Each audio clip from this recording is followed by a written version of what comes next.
రైతాంగం అందరికీ కూడా ధన్యవాదాలు తెలియజేస్తూ, మిత్రులు కుట్టుబోయిన బ్రహ్మానందం గారు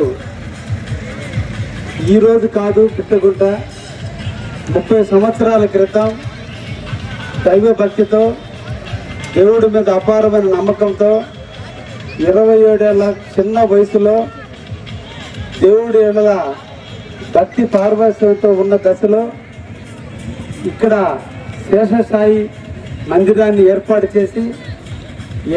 చేయడంతోనే కాకుండా నాటి నుంచి నేటి వరకు కూడా ఎవ్రీ ఇయర్ గురు పౌర్ణమి నాడు గురువుని ఆరాధించుకుంటూ తనను నమ్ముకున్న దైవాన్ని ఇష్టంగా, ప్రేమగా, అభిమానంగా ఉత్సవాన్ని నిర్వహిస్తూ ఈ ప్రాంత ప్రజలందరికీ కూడా ఆ యొక్క దేవుని యొక్క ప్రసాదాన్ని అందిస్తూ, అదేవిధంగా మనం అంతా కూడా పల్లె ప్రాంత ప్రజలు కాబట్టి పల్లె ప్రాంత ప్రజలకి అనుబంధం ఉన్నటువంటి జాతి పశు జాతి. ఎద్దులతో మన రైతాంగానికి అనుబంధం ఉంది. అందుకోసం ఎద్దుల పోటీలు నిర్వహించడం, దాంట్లో బహుమతి పొందినటువంటి వారిని అభినందించడం, ఎవ్రీ ఇయర్ కూడా ఇది నిర్వహిస్తూ, లాస్ట్ ఇయర్ కూడా నేను ఈ కార్యక్రమానికి విచ్చేయడం జరిగింది.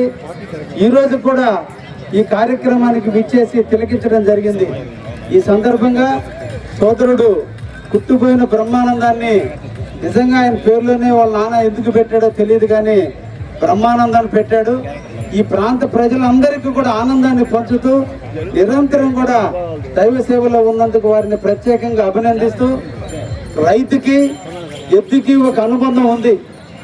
వ్యవసాయం అంటే సాయం చేసేవాడు వ్యవసాయదారుడికి సాయం చేసేది ఎద్దులు దున్నబట్టే ఆ ఎద్దుల యొక్క గిట్టల తాకిడితో, ఆవుల యొక్క తాకిడితో మన భూమి పుణ్యభూమిగా మారుతుంది.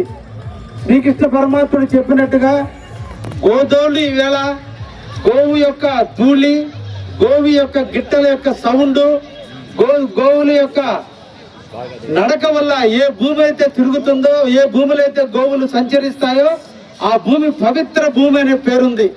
అందుకనే మన పూర్వీకులు అందరూ కూడా వ్యవసాయాన్ని మొట్టమొదట ఎద్దులతో చేపించడం జరిగింది. ఆ ఎద్దుల యొక్క గిట్టల సౌండ్, ఆ ఎద్దుల యొక్క గిట్టల ఒత్తిడి వల్ల పాడి పంటలు బాగా ఉంటాయని, మనకు పంటలు బాగా పండుతాయని మన సనాతన ధర్మం చెబుతుంది.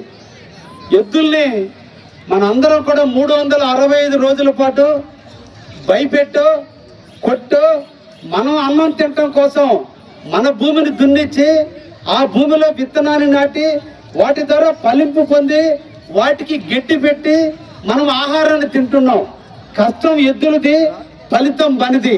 అందుకోసమే వాటన్నిటిని మైమర్పిస్తూ సంక్రాంతి పర్వదినం నాడు మనం ఎద్దులని, ఆవులని, మనకి పాలిస్తున్నటువంటి గేదెలని, గొర్రెల్ని, మేకల్ని అన్నిటినీ కూడా అలంకరించి మనుషులను మనం ఎంత శుభ్రంగా చూసుకుంటామో వాటిని కూడా శుభ్రంగా చూసుకుని, గ్రామ జాతరలు జరుగుతుంటే ఏ గ్రామంలో జాతర జరిగినా ఆ ఎద్దుల్ని బొల్లెద్దులుగా ఎత్తుకుని మేము 365 రోజులు మిమ్మల్ని కొట్టుంటాం కాబట్టి మమ్మల్ని క్షమించండి అని చెప్పి ఆ ఎద్దుల్ని కానీ ఆవుల్ని కానీ బొల్లావుల రూపంలో నెత్తిన పెట్టుకుని మోసుకుంటూ చిందులేసుకుంటూ ఏరదాళ్ళతో మనం కొట్టుకుంటూ 365 రోజులు మిమ్మల్ని కొట్టిన పాపానికి ఈరోజు మేము కొట్టుకుంటున్నామని చెప్పి వాటిని ఆనందింప చేసేదానికి మనకి పశు సంపదకు ఉన్నటువంటి సంబంధాన్ని మనం ప్రతి గ్రామంలో కూడా ఉత్సవాల్లో చూపించుకుంటూ మనకి పశు సంపదకు ఉన్నటువంటి బంధాన్ని మనం ఈరోజు తెలియజేస్తున్నాం.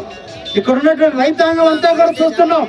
వర్షాలు కురవకపోయినా ఒక్క పాడి పంటల వల్లే ఆ బర్రెలు కానీ ఆవులు కానీ పాలించబట్టే ఈ రోజు కూడా మన అందరం కూడా బతుకున్నాం. కరువు వచ్చినా, కాటకాలు వచ్చినా, వరుణ దేవుడు కరుణ లేకపోయినా ఆ బర్రెలు పాలించి ఈ రోజు ఆ పాలు అమ్ముకుని మన బిడ్డలను చదివించుకుని ఈ రోజు మన బిడ్డలు ఉన్నత స్థాయిలో ఉన్నారంటే ఆ పశు సంపద యొక్క గొప్పతనం అటువంటిది. వాటిని మనం గుర్తించాలి, గౌరవించాలి. ఈ సందర్భంగా నిర్వాహకులు కూడా ఒక్కటే చెప్తున్నా, ఒక ట్రిప్ తగ్గినా పర్లేదు కానీ ఆ ఎద్దులను కొడుతున్నారు. ఇందాక మీరు చెప్పిన కండిషన్లో ఎద్దులను కొడితే నిషేధిస్తానని కూడా చెప్పారు. తప్పకుండా దాన్ని ఇంప్లిమెంట్ చేయండి. ఇంతమంది ఆనందం కోసం మనం ఇందరం ఆనందం చూస్తూ ఆ ఎద్దులను కొట్టడం మంచి పద్ధతి కాదు, తరవటం మంచి పద్ధతి. కానీ కాబట్టి నిర్వాహకులు కూడా ఆ విధంగా ముందు చూపుతూ చూస్తారని రైతాంగానికి అందరికీ కూడా ధన్యవాదాలు తెలియజేస్తూ మన పాత సాంప్రదాయాన్ని మర్చిపోకుండా మీరు అందరూ కూడా తిలకించినందుకు మీ అందరికీ కూడా ధన్యవాదాలు తెలియజేస్తున్నా. Thank you very much. జతను పోటీల నుంచి ప్రారంభించవలసిందిగా వారిని సాదరపూర్వకంగా ఆహ్వానిస్తున్నాం. ఇక్కడే కాదు, దాదాపు కావలి నియోజకవర్గంలో ఎక్కడ బండలాగుడు పోటీలు జరిగినా కూడా తమ వంతు సాయంగా ఆర్థిక సౌజన్యాన్ని అందజేస్తూ కార్యక్రమాలకు ముఖ్య అతిథిగా విచ్చేయడం జరుగుతుంది. వారికి చేస్తున్నాం.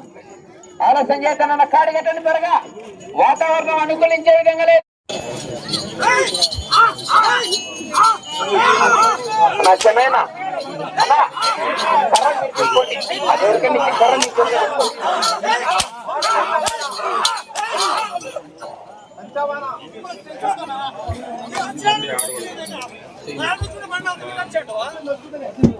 రెండో రౌండ్ 600 అడుగుల దూరాన్ని 2 నిమిషాల 25 సెకండ్లలో పూర్తి చేసుకున్నాయి. లక్ష్మీ చెన్నకేశవ స్వామి ఆశీస్సులతో చుంటి చలమారెడ్డి గారు, నందవరం గ్రామం మరిమ. రెండో జత వారు బయలుదేరి రావాలి. ఆలస్యం చేయరాదు, 3 రెడీగా ఉండాలి.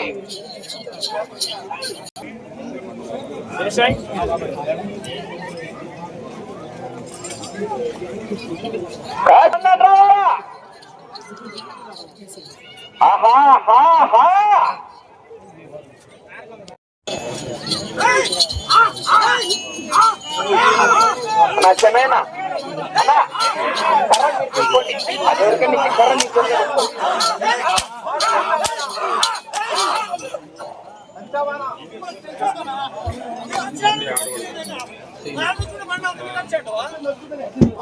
రెండో రౌండ్ 600 అడుగుల దూరాన్ని 2 నిమిషాల 25 సెకండ్లలో పూర్తి చేసుకున్నాయి. లక్ష్మీ చెన్నకేశవ స్వామి ఆశీస్సులతో చుంటి చలమారెడ్డి గారు, నందవరం గ్రామం మరిమ. రెండో జత వారు బయలుదేరి రావాలి. ఆలస్యం చేయరాదు, 3 రెడీగా ఉండాలి.